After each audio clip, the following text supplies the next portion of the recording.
So having seen that sheet, I then copied that as a way of making a flower. Shall I share me doodles now? Right. So that piece of wood you see is 44 mil across, so it's about 6 inches long-ish. He said, muddling his millimeters with his inches. 150. Anyway, that's what I started with. I think that came from Wicks. Nice bit of spruce. Anyway, that's what I started with. So, cut it into four.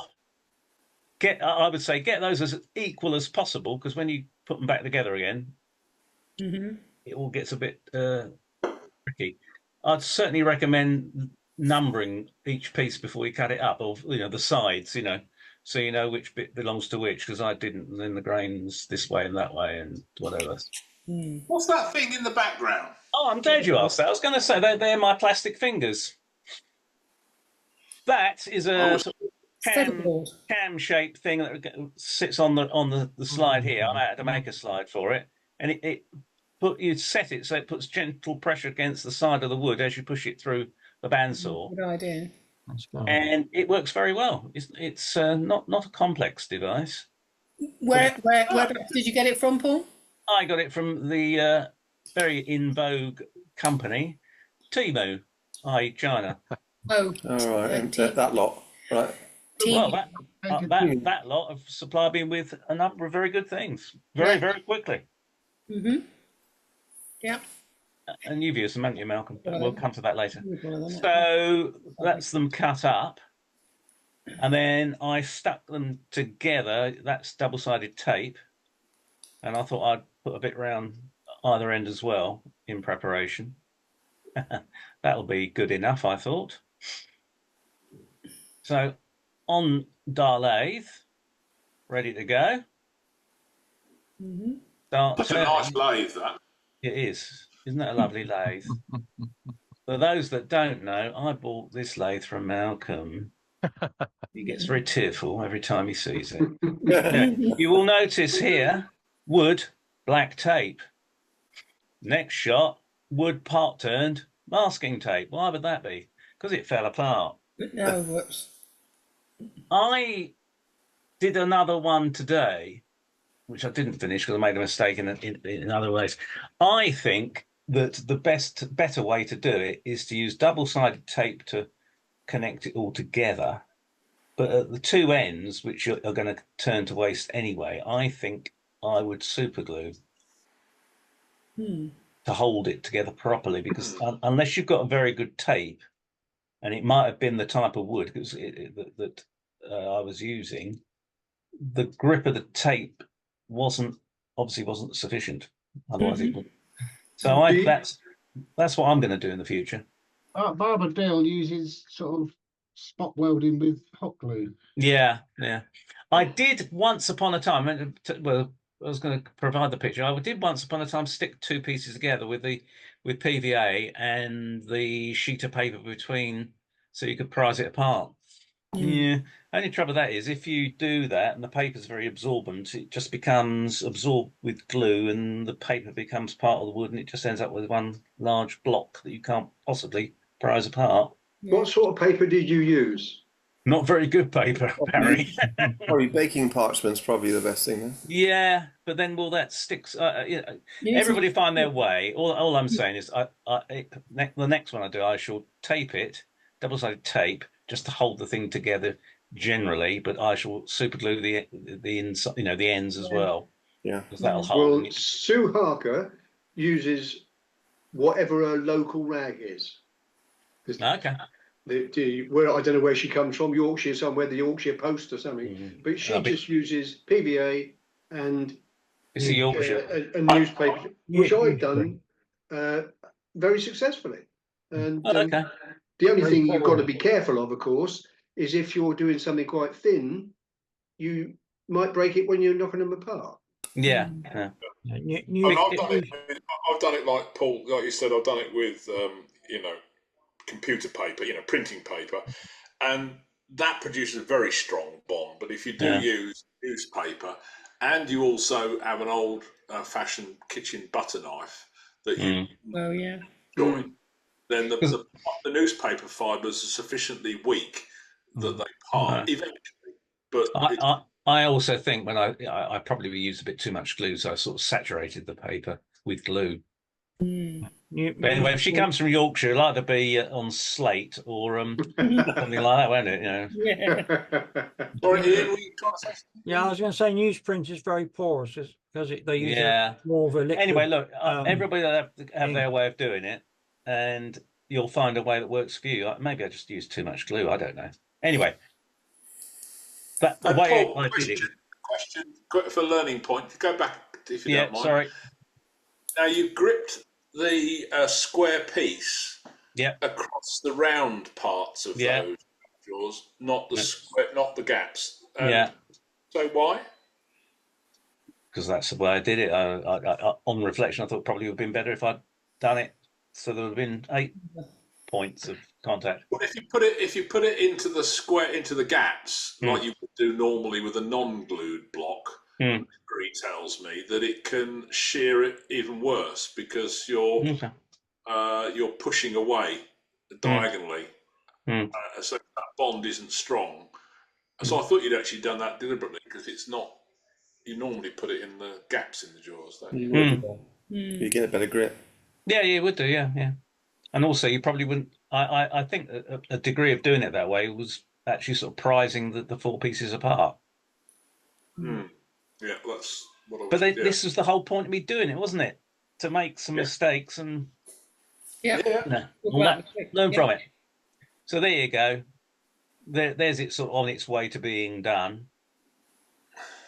So you're doing the bottom end out on the outside. Yeah, the right hand side's the open end of the flower.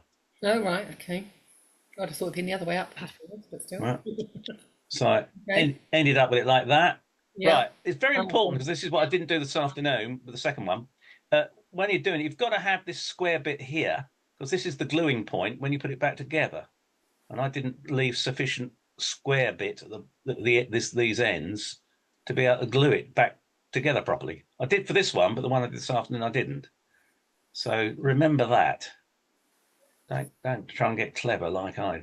Well, there's a clue in that, isn't there? I try to be clever. So ta-da! Glued together. Excellent. Bit rough here because I hadn't done it quite. It moved in the gluing when I left it, but that doesn't particularly matter. Because in nature you wouldn't have an exactly perfectly uniform petal flower thing, would you? So it just knocks it out of bonk slightly in terms of the thickness of the petals and things when you the ultimate turning. So, but it was fine. So I shoved it back on. Still did it the way I did it earlier. That bit of wood, it just happened to fit in neatly to hold it together. So that there's nothing about that that's special, other than it was the right shape. There's one of your better finishes on that one, yeah. Yeah, well, yeah, that's down to at least 80 grit. I didn't think I needed 120. The inside shape's a bit odd, so you're going to have to find sort of, as you can see there, sort of a domey, pointy shaped, pluggy type thing. It sounds a bit technical there, a roundish pluggy thingy. Anyway, there we are. Oh, this one I did for you, Barry, just to wake you up. You're just showing off. I got you. I just got the screw down and put it beside that piece of wood. No other reason at all. No, I then turned down from a bit of dowel that was that thick. I turned this down to about 4 or 5 mil for the stem. And that was a tiny little like mortise tenon to fit into the underside of the flower. So that's that. There is finished in the raw. Bit rough here. That's another learning point. When you're doing it, when you've done the first stage, so you've turned what's outside, but it's going to be the inside. You need to finish it off before you turn it round and glue it, because once it's that shape, it's a bit tricky to sand further. In fairness to me, the bits that were really rough were these end tip bits, and I did do a little bit of work on those just to show willing, and I did put a little stamen in there. Isn't the stamen? Yes. Yeah. is that the stick going all the way through, or is it another bit It's another bit. No, it's another bit I turned separately of that same bit of dowel. Cool. So there's another shot so you can see. And then I coloured it up. It looks a okay. lot nicer in the flesh than it does in the photos. As we've learned, taking the photos on, particularly with a phone, it highlights all these blemishes that don't really show in real life. There's Very critical, isn't it? there's a nice little yellow stamen there. There you go. Yeah, that looks nice. That's good. Read it. It's all right I mean, it was a trial run, frankly. You know, with a bit of okay wood. Yeah. You know, for the purposes of the trial. So that's that. While I'm sharing, Malcolm, would you like me to share the pictures I've got of others that I found on the internet, or shall we leave that till later? Can we come back to that so that we get a chance for everybody to do do their own thing? So anyway, all I'd say is that the system works. Yeah. But you have to. I found it quite difficult initially to get my head around what shape I was producing and what it would turn into. Once you've done one, it becomes apparent. Let's put it that way. So just follow the sheet if you're going to do one that way, and there's no more to it than that. But the only mistake I made, apart from it not holding together correctly, was on the second one. I didn't end up finishing today. Was leaving that piece square bit at the end, one end, so you can glue it in reverse to the second stage of the turning. Yeah. Don't make the curve too far down. That's the important bit. Yeah.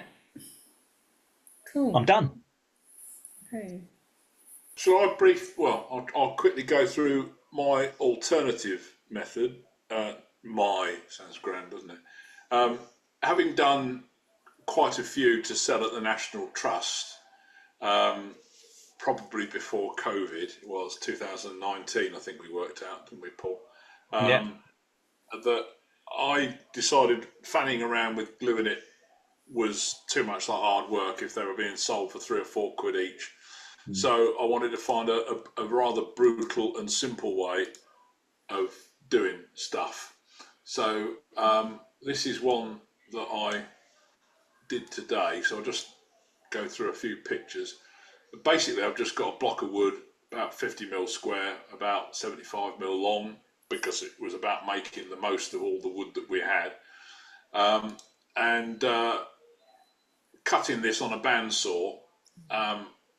I used to do these where they are curved, and they produce quite a nice shape, which you'll see in a minute. But I'd forgotten I'd done that because I found these templates that I decided to use towards the end of the time of making them, which are just bandsaw guides, so that you can shove it in at an angle and then slice it down to the middle in 4 directions, and depending on the angle of that angle, you 10 or 20 degrees, we found in the past, produces options for the shape that you end up with. So you have to sort of eyeball. Once you've done one, it becomes a bit more obvious what you're looking for. You eyeball a thickness that you want to have left on the outside, and eyeball where the middle is going to be, and you end up with a block of wood that's like that in some shape or form, depending on whether it's a 20 degree or... With it mounted in the chuck in a better way. That's one bit of wood rather than 4 bits of wood, don't forget. But even so. And again, being parsimonious from the National Trust days, those O'Donnell jaws only need a 2mm tenon, so there's very little additional need to grip. But in order to make sure that it goes on central, it's best to bring a tailstock drive up to start with, and then when you shape the outside, also it means that as it's only got 2mm of grip, that you're not likely to knacker it completely. Not all of these are necessarily in exactly the right order. I made a template with 10 and 20 degrees on, which just meant I could fiddle about with the shape. So yeah, so that's a picture of stamen. So that was that's a 10-degree one. Now, because the sides are straight, my block of wood is brutal, if you see what I mean. It's not shaped. All of that is hogged out with a carbide. Takes about 10 minutes to do. So it's very quick, quite brutal. You don't get the most perfect interior finish. And of course, this stamen thing is just glued on. You can see there, I stuck it on. It was all rough and ready today. Didn't have much time. So from start to finish, it's about a 25-minute process, including cutting it, fitting it, fiddling with it. And at that rate of production, doing 2 or 3 an hour still seems fairly slow compared to Gary Rancid doing about 4 minutes. But it was just about worthwhile making them for sale. You know, we'd stick a stick up the bum or whatever as appropriate. Yeah. This is one done with the 20-degree angle. It looks more like a thistle. Bit OG there.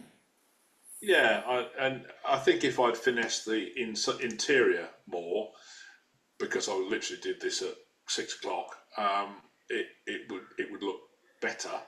The advantage of doing the holes in advance is that you're not using a coping saw and cutting through a fairly delicate piece of wood after the event. The disadvantage is that you're turning it thin with the cuts already in it, and if you don't turn it up at a fairly high speed, you can very easily find that you knock off a limb. So Clive can come back to his method in a minute and see what that looks like. And that was ones which I was doing before with the inside out version, just like you were doing, Paul, very similar. But you can see there somebody was gripping it more correctly on the chuck there. But that's done with the paper joint glued, and that was done with printer paper, and it was a bitch to get off. But that's where I learned, if you have an old-fashioned butter knife, you know, with the bone handle, and belt the shit out of it, it does come off. So that was a one-off of that one that was glued, and that was some of the permutations that we did back in 2020. All basically, most of those, well, no, it's a mixture of those are done with the gluing, and some of them are done without. The ones that are done without are rather more, what's the word, brutal. So this one at the bottom is done with my, you know, crude version, and these ones here, you can see the joints on them. They're a bit. You've got more opportunity to make them elegant and with less potential for fretting. But this particular shape, where it's sort of more of a semi-closed version, works quite well for speed with that method of doing things. Yeah. Well, that's lump of view, basically natural edge, turned as a bell kind of shape, reasonably thin, about 3-4 mil all the way down. This was obviously That's very effective. obviously glued. It's the same piece that last month that came out. It was quite a long piece of log, and I kept on chopping bits off, but it had the same cracks all the way through it. So that's black dust and CA as usual. It's not too bad, and obviously these are bent skewers, 3 mil skewers that have then been stained. But we'll come back. Bamboo stuff. Yeah. I like that design in terms of theoretically that should be fairly quick to do, and you get quite a lot out of the log once you get going, don't you? Yeah, it's quite a big one. It's about 3 inches, I suppose, diameter, possibly a little bit more, and about 2 inches deep. And it's obviously Like a lily. Well, but it's not too bad to do because it's fairly shallow. The next one's basically turned as the top of an egg cup, effectively. Yeah. hollowed out, shaped on the outside, and then this is cut with a Japanese saw and then sanded over.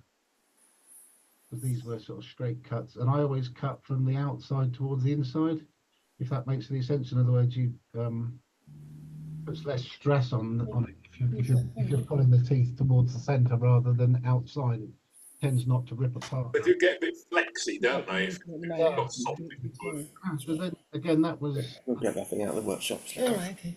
hazel or something, can't remember, but fairly thick. This one's somewhat similar, but with a sort of a lip, and then the lip has been cut out with a round or a triangular rasp. I think a triangular rasp, I think it was.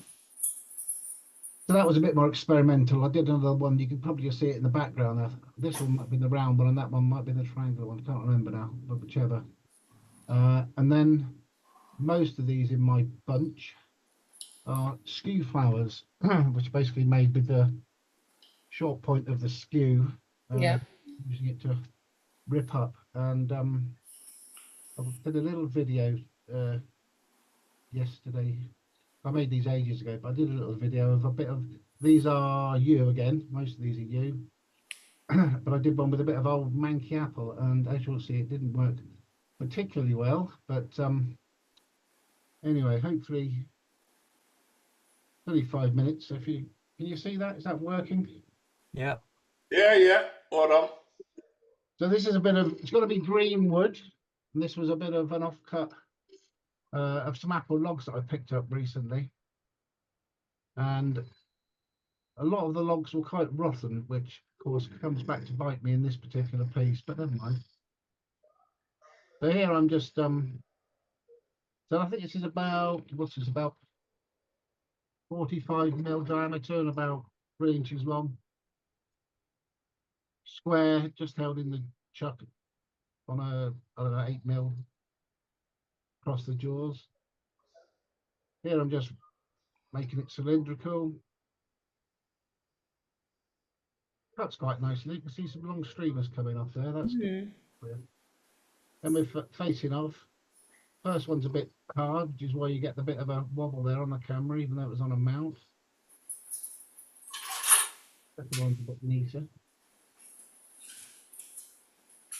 And then the first cut, I completely cock up, as you'll see. I come in too much, not enough angle, and I go straight off the end. Whoops, there's it's gone. Let's try that again. That's what I've done every time I've tried one. I've given up. And then you've got to try and get the right amount here. You'll see these aren't too bad. They come out fairly easily without too much effort. You're stopping a little bit short of the cut every time.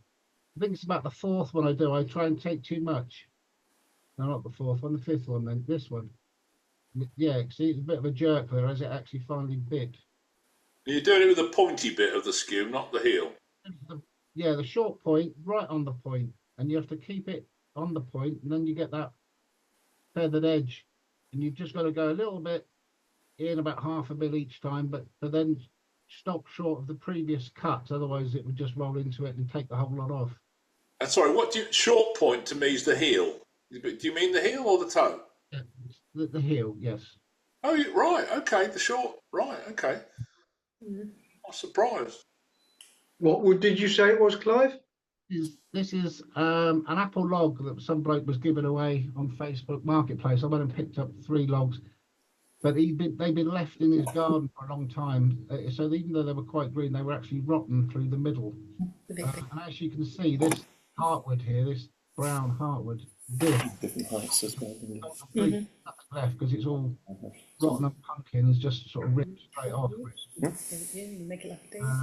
But that's offcut. Well, Stuart King tends to use hazel, doesn't he? Stuart. Sorry? Stuart King, he always uses hazel. You can use lots of things. I guess you can use almost anything, can you? What's that previous picture were yew? Because it's got to be green though. It's got to be green wood, and the yew. Obviously, we had a lot of yew in the club recently, so I've used yew on the previous ones. This just happened to be the greenest wood I had lying around that was cheap and cheerful to use as a demo. But as I say, half of this area here is gone completely because it's so rotten. It's just dropped off basically because as it gets pulled away from the end, it starts to hit this. This could probably do with being a half an inch further out away from the bit of wood, because otherwise these things flap against it, you see, and just break off.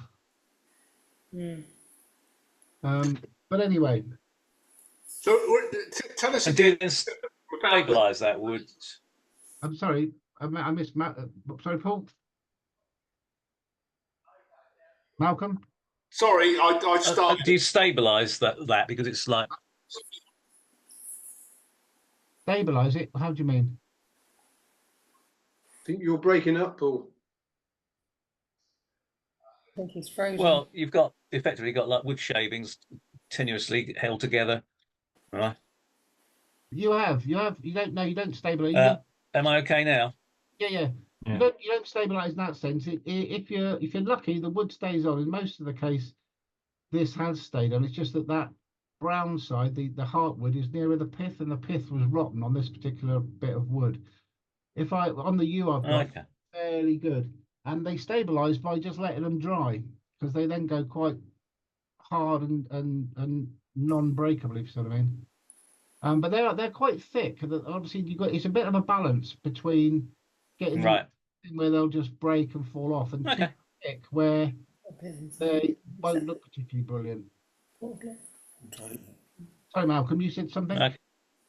I just wanted to go back to the heel and toe bit, and because I think I know I've tried to do them. I've used the long point, and I can't. What if you go back to slide your slider back to an image that's frozen?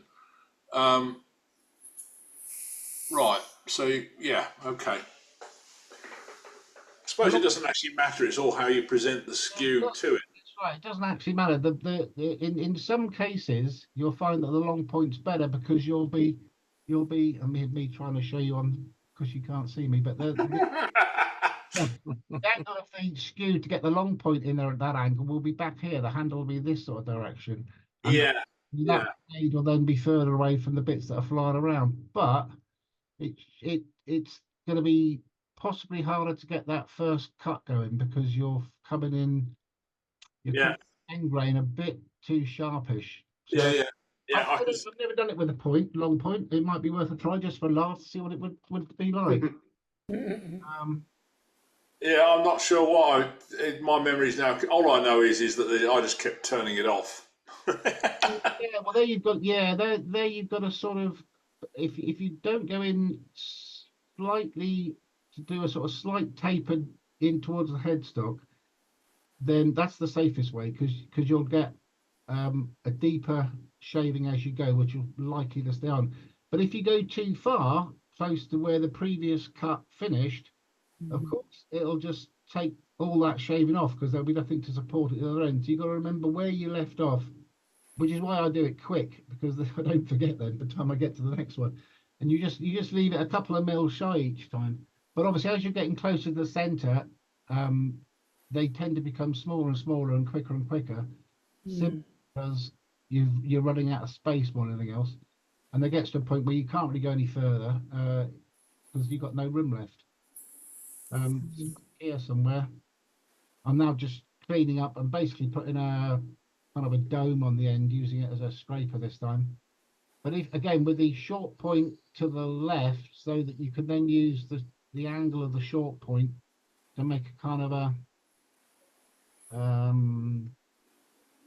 little trench in there. Yeah. Without taking any of the inner side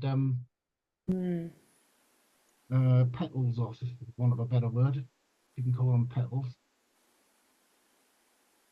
It's very much the same idea as the carving job that I didn't really show you, but that you whittle your way down layer by layer. They're very effective when they're done, and if you practice as Bo does, you can knock them out in about 3 minutes. But well, these take about 5 minutes. This video is about 5 minutes long, and they don't get any I don't bother sanding or anything like that. I tend to put a blob of stain in the middle. That's me just marking where the just a few mil shy of where the last or the outer most set of petals are, so that I don't go too far. And here I'm just doing a half cove towards the headstock, a bit somewhat like a spinning top if you do them that way round. If you do the handle end towards the headstock. So basically, I'm just doing a half cove, making that quite narrow, down to about 6 mil, I suppose. You'll see when it turns round.